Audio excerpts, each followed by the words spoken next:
ndabasuje etoro ry'Imana n'idemana yakize mwene muri Kristo Yesu. Uyu munsi nkabanje nje kugira nte uyu munsi ndaje nje muri gahunda y'abana. Abana dukure banazamuka banatike ejuru, abana dukorera Imana.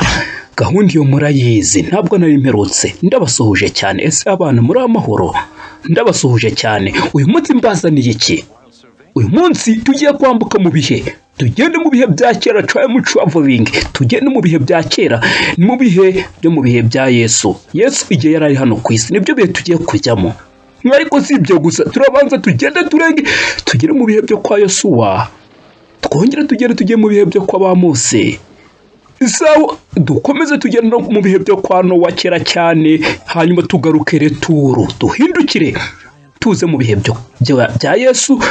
Turebe ibitangaza Yesu yakoze. Niyo gahunda ituzanye nuko bimeze. Sasa mbere yuko dutangira tubanze tuhamagara Mwuka Wera azagira ati aze ayobore, aze akabe gukaba nuko amatwara y'undi muntu ubundi ugahita uyagira yawe. Nuko bimeze. Ndagira ngo dutumire Mwuka Wera aze abariwe uyobora.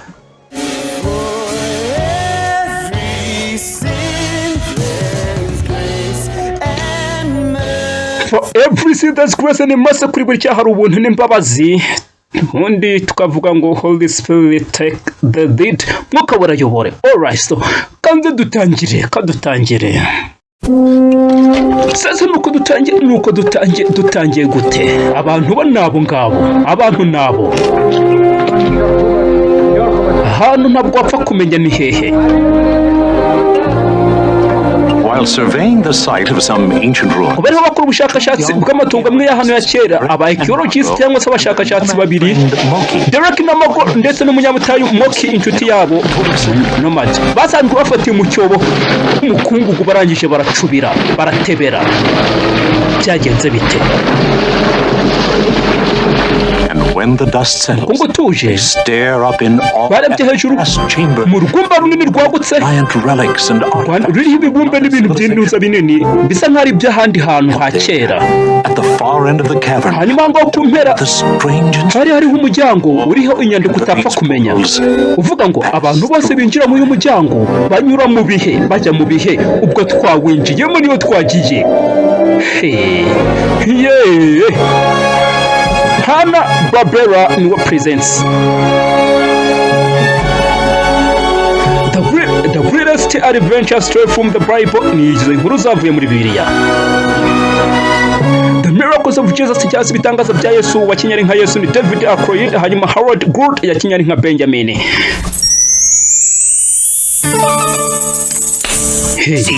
Murebe nta kintu kiri mu biganza byanjye. Uyu ninde abantu bomiwe? Ubanza ari umumaji we, abantu bomiwe kumbe n'umumaji. Abamaji n'abakozi ba Satani mwe kujya mu bareba abana, hari ugira amaso banza atari kubibana neza. Uyakomeza umumaji bwe.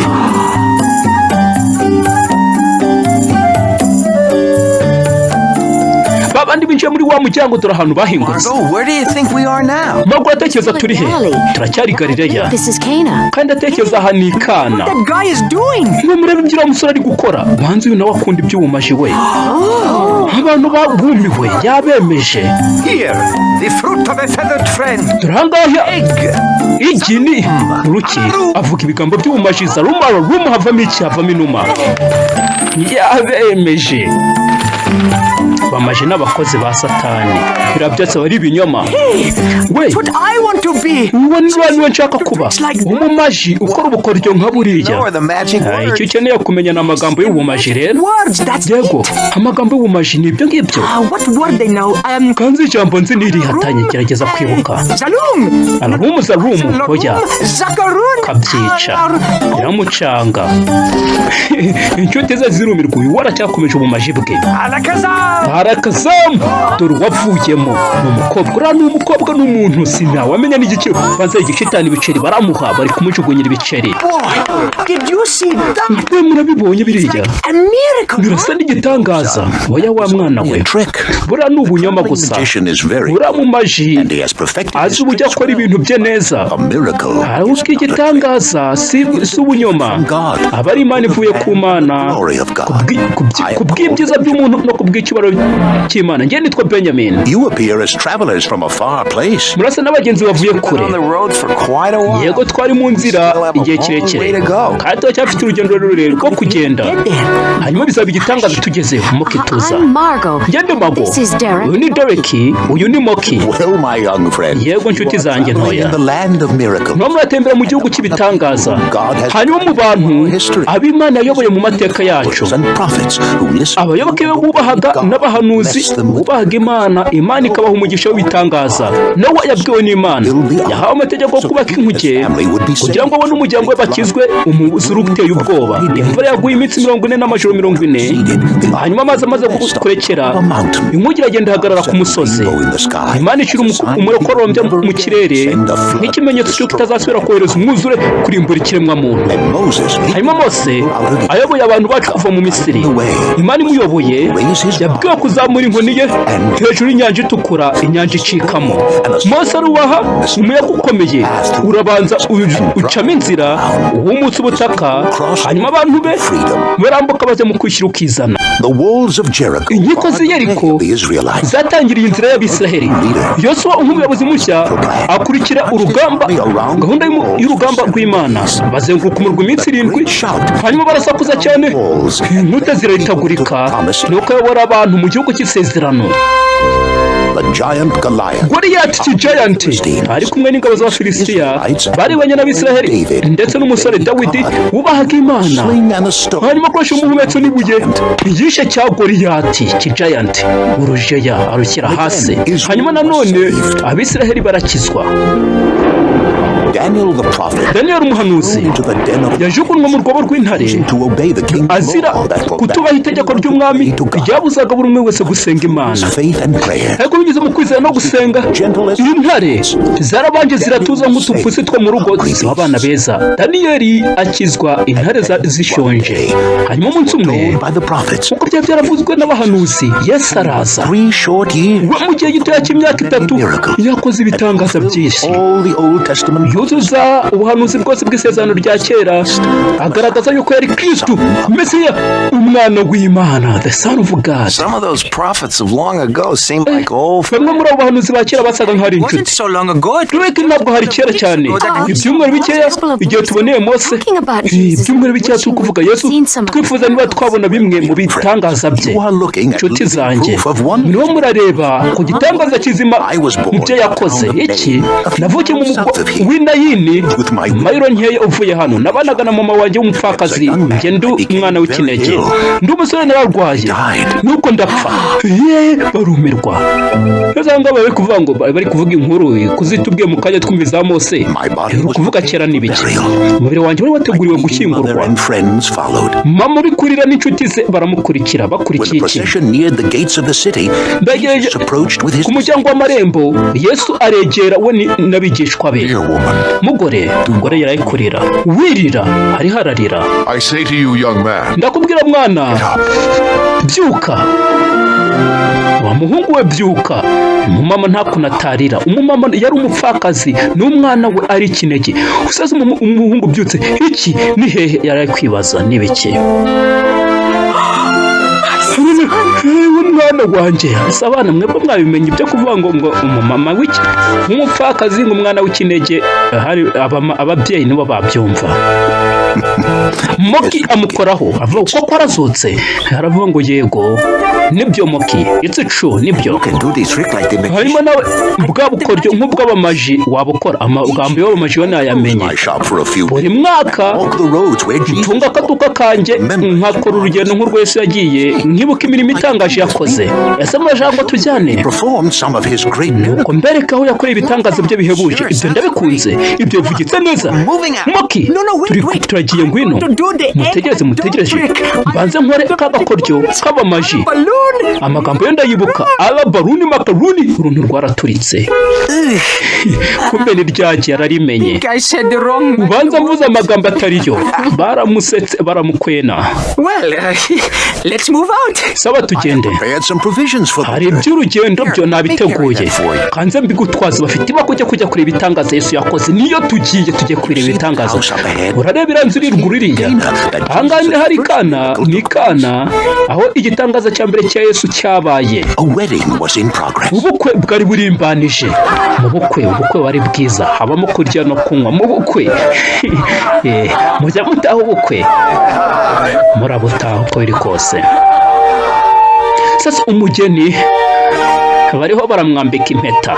According to the law of Moses, tugende ku mategeko ya Mose ndetse n'Abisiraheli, Uwiteka aho umugisha kwihuza kwanyu. Amena. Umugabo asoma umugeni we. Mwabonye abageni nibo basoma nayo kugira agira ubuntu bushaka kuyisomeshwa abakobwa. Abana nyina wa Yesu yari mu bukwe nawe yari guseriva. Hayo ikibazo araza.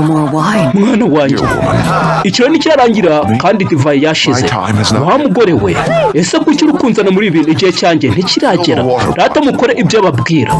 Muzuze ibibindi amazi. Fill the water pots. Water. Ibindi mubyuzuza amazi. Mugirayo musukamo mukuramo. Muhereze umugabo uyoboye by'ibirori. Umugabo uyoboye n'ubwo yarariye. Nkuko mubibona yarariye. Arabanza arayumva.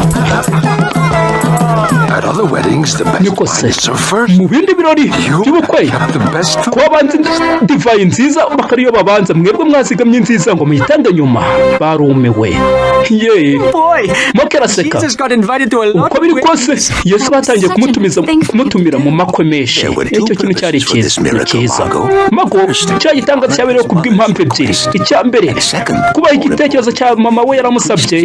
Icya kabiri kandi cy'ingenzi kongera ukwizera kw'intumwa ze binyura mu mbaraga ze. Uyu nguyu ageze ku magi ntabwo azi nyirayo ngo ari gutekereza ko arakora akantu k'agakoryo k'abamaji.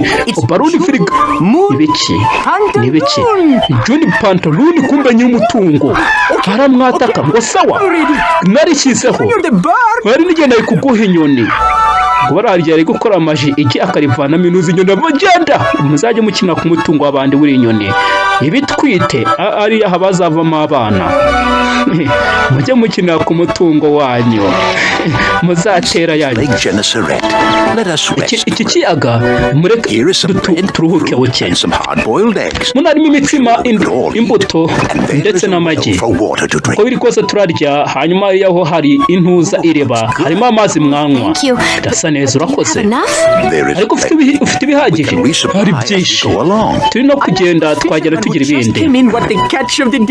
Barabarobyi baje kandi nje kubabaza uburobyi bw'umunsi wabo wagenze. Hano igihe baduha amafi amwe. Banza Moki bitagenze neza. Umunsi wose nta kintu bigeze bafata. Turi nahangaha nk'umubihe nk'ibi aho Yesu yahuye na Petero n'umuvandimwe Andreya, Yakobo ndetse n'umuvandimwe Yohana. Yesu yariho yigisha ku mpande y'inyanja. Abantu barahuzura. Ubwato bagaze ku nkombe. Yesu yurira mu bwato. Mugende imuhengeri. Muterere inshundura yanyu murobe. Databuja twakekeye ijoro ryose turoba ariko kuko ntitwagira icyo dufata, ariko kubwo bivuze turaje twongeye tugerageze. Ijoro ryose bari baraye baroba nta kantu bafashe, ariko ngo kuko Yesu abivuze reka bagerageze barebe katurebe Yesu ubivuze biragenda bite. Bararobye abantu bari babuze na kamwe dore uko byagenze. Yewe Yakobo Yohana muze mufashe. Batangira guhamagaza Yakobo na Yohana ngo baze bafashe dore ubwato bwabo buza n'inkwakozi. Baratebuka amafi ni menshi barimo kugigira ibini. Nagize neza potato nazetinze na Lord Witeka mbabarira ni Petero ngo Petero njye bundi umunyabyaha ntabwo nkwiye kuba mu maso yawe. Petero, witinya, do not be afraid. Nkurikira, hanyuma uhereye none uzaba umurobyi w'abantu. Hanyuma Petero na Andreya, Yakobo na Yohana bahita baba abigishwa be. Yego, byose bafite barabisize bakurikira Yesu. Mbomogi, ayo mafi yose barayasize. Nibyo mogi. Ko biri kose bamenye ko ari ibitangaza. Ariko ubwo abantu bari aho ngaho bamenye ko ari amahirwe y'abarobyi. Basore mureba bamaze gutonora igi.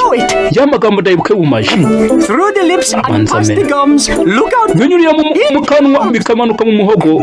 Igi araririye araremera nita muniga ahubwo sinzi. Numva none ubanza nabasha kurisha igi araririye burasa n'ubumaje. Mogi arasekeje. Tugeze i Kaperinawumu. Barareba hariya za nyubako z'Abaroma. Yesu yahakoreye ibitangaza bihebuje.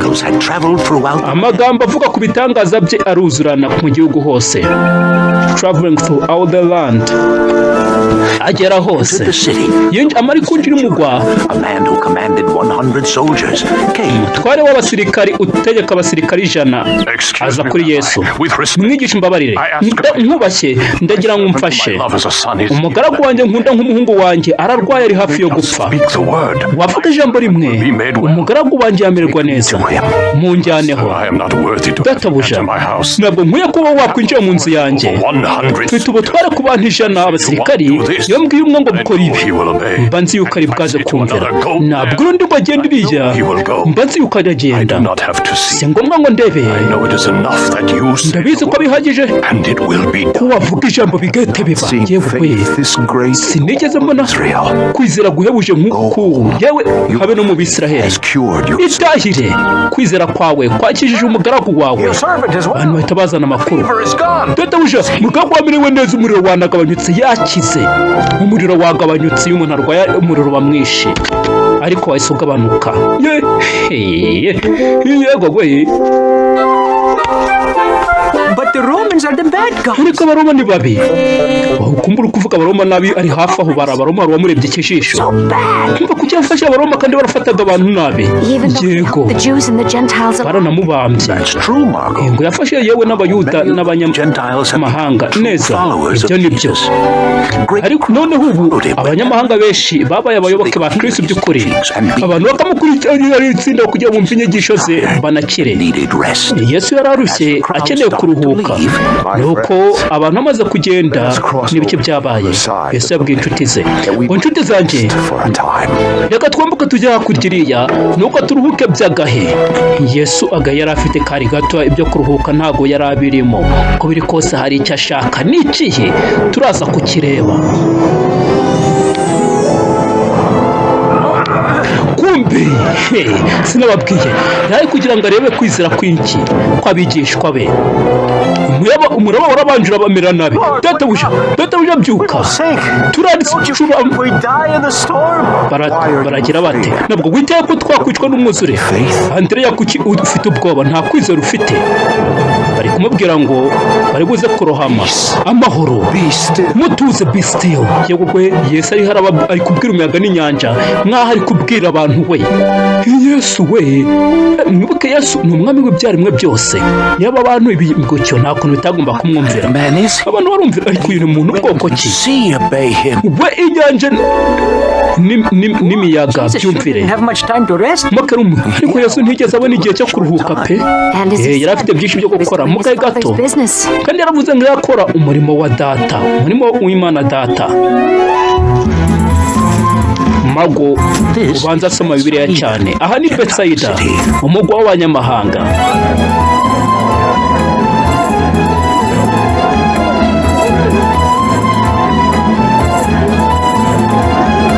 Tugeze i Betsaida. Ibiki tugiye kureba. Hano hari ibintu byiza byo kureba. Hano harabereye kureba, habereye ijisho. Sasa hari uwarangariye abari. Ngo pe hari ibintu byiza bibiri byo kureba. Kumbe na Moki nawe mva si bibi cyane pe. Habe na gato si bibi. Barangaye bagonga intuza. Barangariye abari banza i Betsaida harabaga y'abari bera. Ntabwo mbasha kureba. Moki murangorenge ku maso. Umva turanyereye turasitaye ngo weho ubugira abaneza usitaye ufite kumbe bamenya impamvu. Ahangaha hari umuntu utarabashaga kureba ibyiza by'ahangaha, yari impumyi. Yumvise Yesu ko yari muri uyu mugwa, asaba inshuti ze ngo zimushyire Yesu.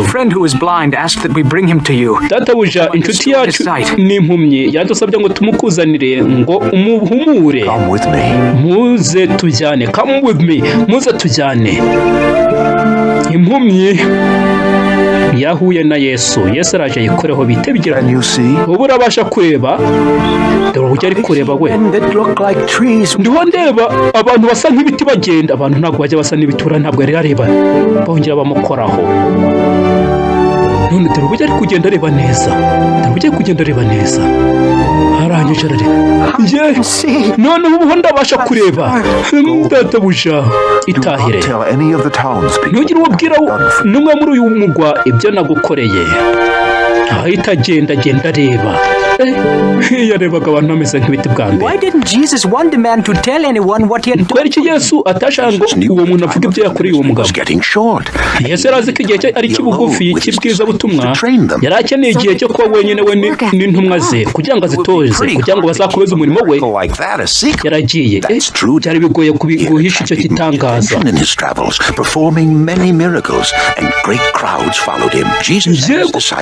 Abantu benshi baramukurikiraga gutyo. Yesu n'intumwa ze n'abigishwa be barabanza bajya hano mu butayu ngo babe bonyine, ahantu mu butayu ngo babe bonyine. Ariko kumbe itsinda ry'abantu 5,000 ryaramukurikiye, barababona. Umva bari abantu ugiye kubasaba bagere ni Petero. Umva bariya bameze nk'intama zikeneye umwungeri. Amasaha ari kwegereza umugoroba, abigishwa be batangira guhangayikira igihe. Databuja, aba bantu tubohereje batahe babashe kugura ibyo kurya mu ntuza. Umva tugomba kuhagabura mbere yuko tubohereza. Filipo, imigati yahaza abantu bose twayikora he? Umva nawe twagura imigati ihinganye n'amadenari 200. Nta nubwo yahaza buri umwe, nta nubwo yabasha kubona akavungunyukira. Hari uwaje, unyihanganiye nyakubahwa, umwigisha yafata ibyo kurya byanjye, aruzanye bikeya. Databuja, aruzanye bikeya, ariho arabiguha. Ni bike, ni imigati 5 n'amafi 2. Mungu wanjye urakoze. Munzanire ibitebo, nta nubwo ari amasahane Yesu. Yego we, nta nubwo ari amasahane, ni ibitebo. Yo ugere kuvoma, ariko uvonyera akantu gato kakajya mu rutebo rwabaye runini. Mwabibonye biriya? Niba utabibonye subiza inyuma gaturebe. Arangije arasenga. Mugiye kurya mujye musenga, ngomba gusengera ibyo kurya. Bene data, mugaburire inshuti zanjye, inshuti zacu nako. Abantu barabanza barabagaburira. Aya ari amafi 2 n'imitsima 5, ubwo ni imigati, niko cyongeza ni nk'imigati bread. Yahagije abantu 5,000 ndetse ahubwo ngo byaranasagutse. Abantu bari bashyuhiye ku bitangaza kuburyo bashaka ngo Yesu ababere umwami. Mbega ukuntu byaba byiza kugira umwami wabagaburira binyuriye mu bitangaza we. Icyo ntabwo ari kibi pe. Moki wona nzi yuko ibyo bintu wabikunda. Ariko mwibuke yavuze ngo ubwami bwose bw'isi ahubwo we ni ubw'ijuru. Nakubwiye ngo mago ijambo ry'Imana ararizi. Ubwami bwa Kristo si ubw'iy'isi. Nyuma yo kohereza iyo mbaga y'abantu imuhira, Yesu yanzura kugenda wenyine hejuru y'umusozi. Agiye mu musozi hejuru. Nigenda wangiye hejuru ku musozi, mugende higiri mu rundi ruhande rw'ikiyaga, ndaza tuhahurire mu nyuma. Barabanza bo bagenda mu bwato hirya. Se none umurabano baza biragenda ute? Yesu abayo wenyine asenga mu masaha make. amaze gusenga ariko umanuka ava ku musozi ajya ku nkombe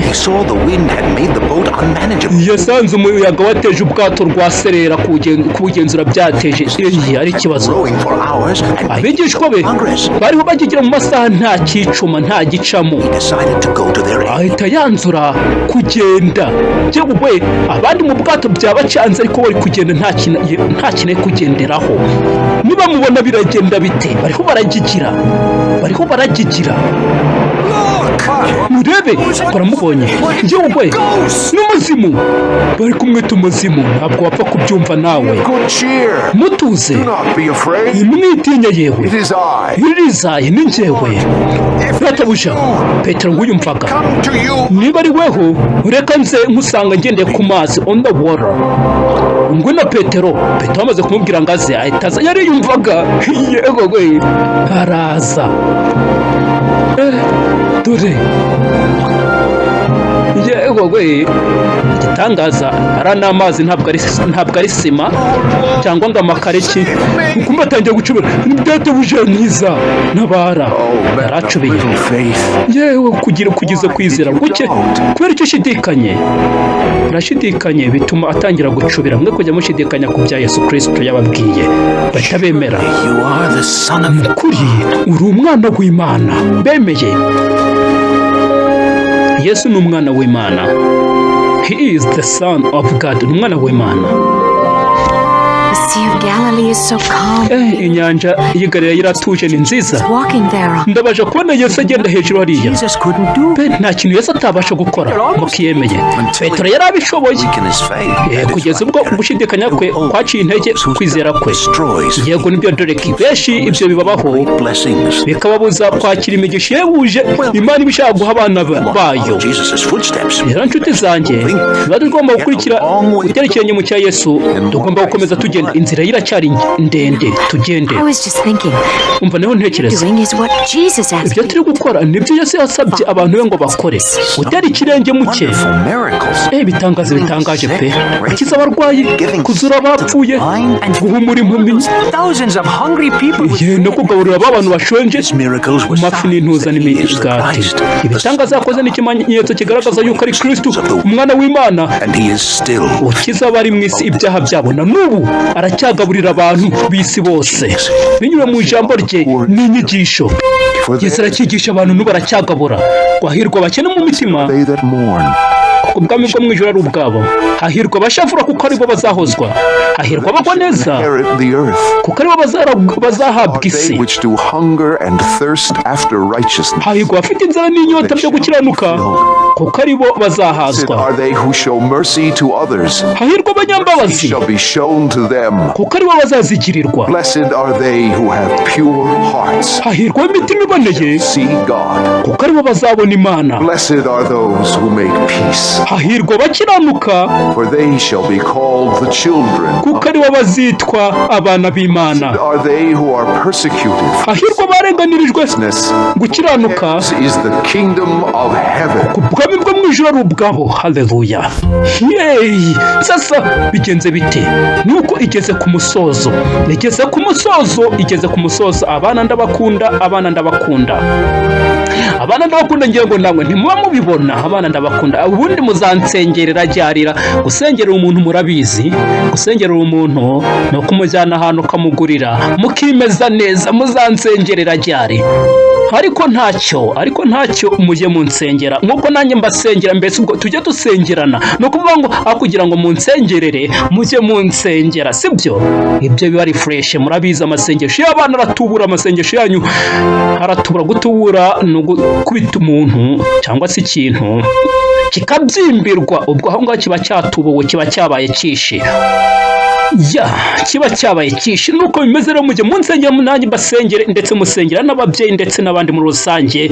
Nuko bimeze murabizi. Ndetse n'umwana mutuzi gusenga Imana ntabwo azagira ubwo bazafashwa no gusenga. Ndasoje ariko iki ntabwo nabura kutakivugaho kankivugeho. Murareba yego iki kankivuga. Ntabwo mujya mwibaza impamvu ahantu hose Yesu yakinye akina ari uyu nguyu.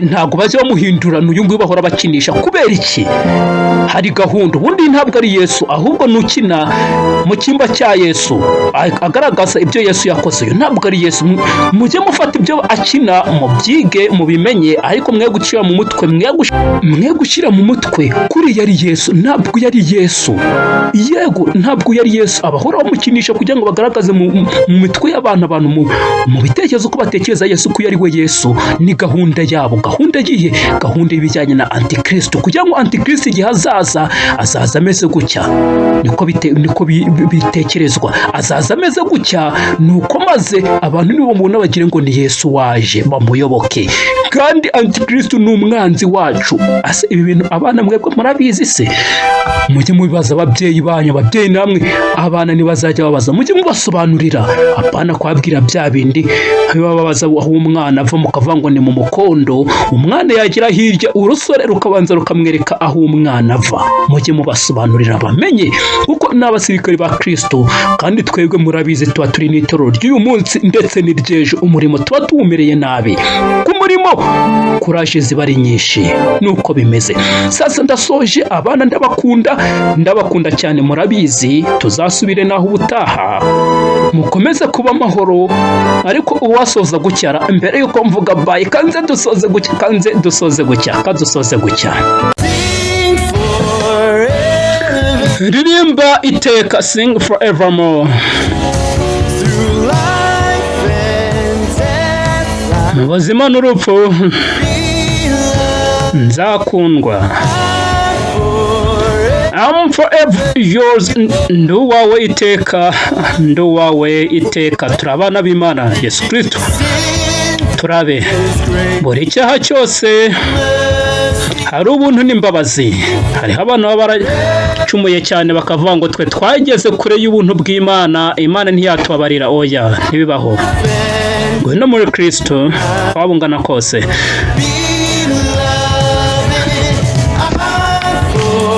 ever yours nduwawe iteka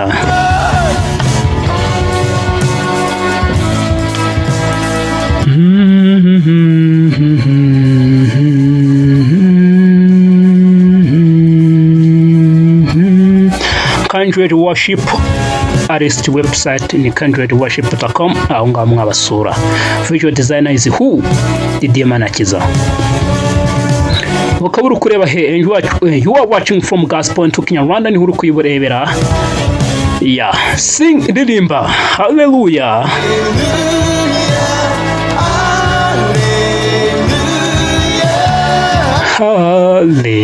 hallelujah hallelujah ririmba hallelujah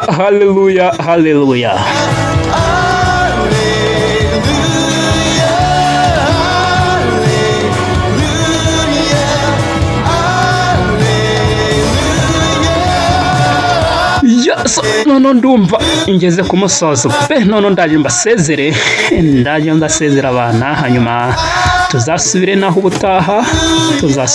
ubutaha ubwo hari hashize agahe ntaherutse muri gahunda y'abana bye bye